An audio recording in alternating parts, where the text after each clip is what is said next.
ሰላም ወይም ጥፋት ዛሬ ዓለም ከሁለት አንዱን ልትመርጥ ጥቂት ሰዓታት ብቻ ቀርተዋታል።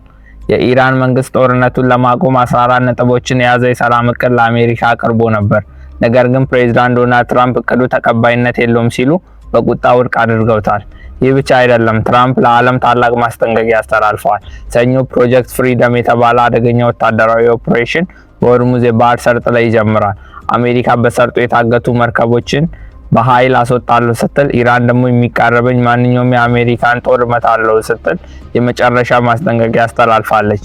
ሰኞ ምሽት የዓለም ኢኮኖሚ ይፈራረሳል ወይስ አዲስ ታሪክ ይጻፋል? ዛሬ ይዘንላችሁ የቀረብነው መረጃ በሚቀጥሉት 24 ሰዓታት የዓለምን ታሪክ ሊቀይር የሚችል ዜና ነው። በተጨማሪ አዲሱ አስደንጋጭ ቫይረስ ይዞ የመጣው ጣጣን ይዘንላችሁ ቀርበናል። እስከ መጨረሻ አብራችሁን ቆዩ።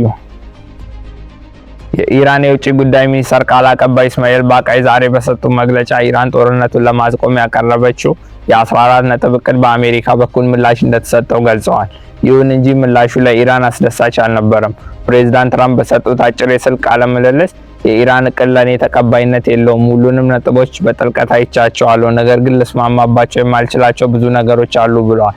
ኢራን ያቀረበችው እቅድ በ3 ደረጃዎች የተከፈለ ሲሆን የመጀመሪያ ደረጃ በ30 ቀናት ውስጥ የተኩስ አቁሙን ወደ ዘላቂ ሰላም መቀየር፣ የሆርሙዝ ሰርጥን በደረጃ መክፈትና የአሜሪካ ጦር ከቀጠናው ለቆ እንዲወጣ ማድረግ፣ ሁለተኛ ደረጃ ስለ ኒኩለር ጉዳይ ውይይት ማድረግና ሶስተኛ ደረጃ ቀጠናዊ የደህንነት ስምምነት መፍጠር የሚሉ ነጥቦችን ይዟል። ነገር ግን ትራምፕ ይህን ሁሉ ወደ ጎን በመተው አዲስና ወታደራዊ ይዘት ያለው ፕሮጀክት ፍሪደም የተባለ እቅድ ይፋ አድርገዋል። ይህ ኦፕሬሽን ዛሬ ሰኞ የሚጀምር ሲሆን አሜሪካ በሆርሙዝ ሰርጥ የታገቱ የትኛውም ሀገር መርከቦችን በኃይል ታጅባ ለማስወጣት የወሰነችው ነው። ትራምፕም ማንኛውም ጣልቃ የሚገባ አካል በከፍተኛ ኃይል ይቀጣል ሲሉ አስጠንቅቀዋል። የኢራን ጦር በበኩሉ የሆርሙዝ ሰርጥ ደህንነት በኢራን እጅ ነው ያለው፣ ያለኛ ፈቃድ ለማለፍ የሚሞክር ማንኛውም የውጭ ጦር በተለይም ጠባጫሪ የአሜሪካ ጦር ጥቃት ይሰነዘርበታል ሲል የመጨረሻውን ማስጠንቀቂያ ሰጥቷል። ይህ ማለት ዛሬ ሰኞ ሚያዝያ 26 በሁለቱም ኃይሎች መካከል ቀጥተኛ ግጭት የመፈጠር እድሉ እጅግ ከፍተኛ ሆኗል ማለት ነው። በሆርሙዝ ሰርጥ ላይ የተደቀነው የጦርነት ደመና የዓለምን የነዳጅ ገበያ እያናወጠ ይገኛል። ትናንት የነዳጅ አምራች ሀገራት ስብስብ ኦፔክ ያልተጠበቀ ውሳኔ ያሳልፋል።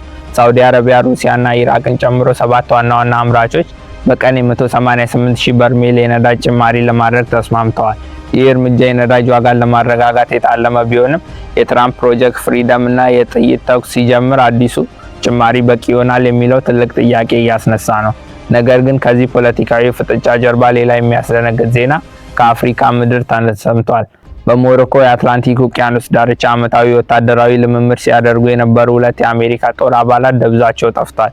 አሜሪካና ሞሮኮ በጋራ ሆነው በባህር በየብስና በአየር ሰፊ ፍለጋ እያደረጉ ቢሆንም እስካሁን የተገኘ ምንም ፍንጭ የለም።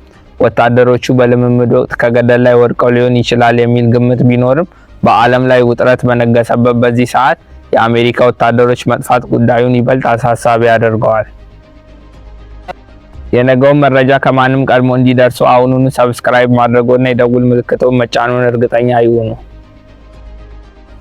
ንግግራችንን በታላቁ እውነታ እንቋጭ። ፕሬዝዳንት ትራምፕ የኢራን የሰላም እቅድን ውድቅ ማድረጋቸውና የኢራን ጦር አሜሪካን እመታለሁ ብሎ መዛቱ በዛሬው ዕለት የሚጀምረው ፕሮጀክት ፍሪደም የሰላም ሳይሆን የከፍተኛ ጦርነት መጀመሪያ ሊሆን እንደሚችል ያሳያል።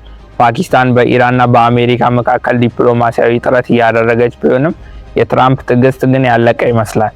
ዛሬ አሜሪካ በሆርሙዝ ሰርጥ የታገቱ መርከቦችን ለማስወጣት የምታደርገው መጀመሪያ ሙከራ የዓለም የነዳጅ ዋጋን ወደማይገመት ደረጃ ሊሰቅለው ይችላል። ነገ ጠዋት የምንሰማው ዜና የድል ወይስ የለቅሶ? አሜሪካና ኢራን ቀጥተኛ ጦርነት ውስጥ ይገባሉ ወይንስ በስተጀርባ ሌላ ስምምነት ይደረግ ይሆን? እኛ ግን በየሰዓቱ የሚወጡ አዳዲስ መረጃዎችን እየተከታተልን እናደርሳቸዋለን። ውድ ተመልካቾቻችን፣ ዓለም በጦርነት አፋፍ ላይ ባለችበት በዚህ አደገኛ ሰዓት ትክክለኛ መረጃ ማግኘት ለደህንነታችሁ ብቸኛው ዋስትና ነውና አሁኑኑ ሰብስክራይብ በማድረግ የደውል ምልክቷን በመጫን ራስዎና ቤተሰቦን ከሐሰተኛ ወሬዎች በመጠበቅ ታሪካዊ ግዴታውን ይወጡ። ነገ ሳይሆን ዛሬውኑ የቤተሰባችን አካል ይሁኑ።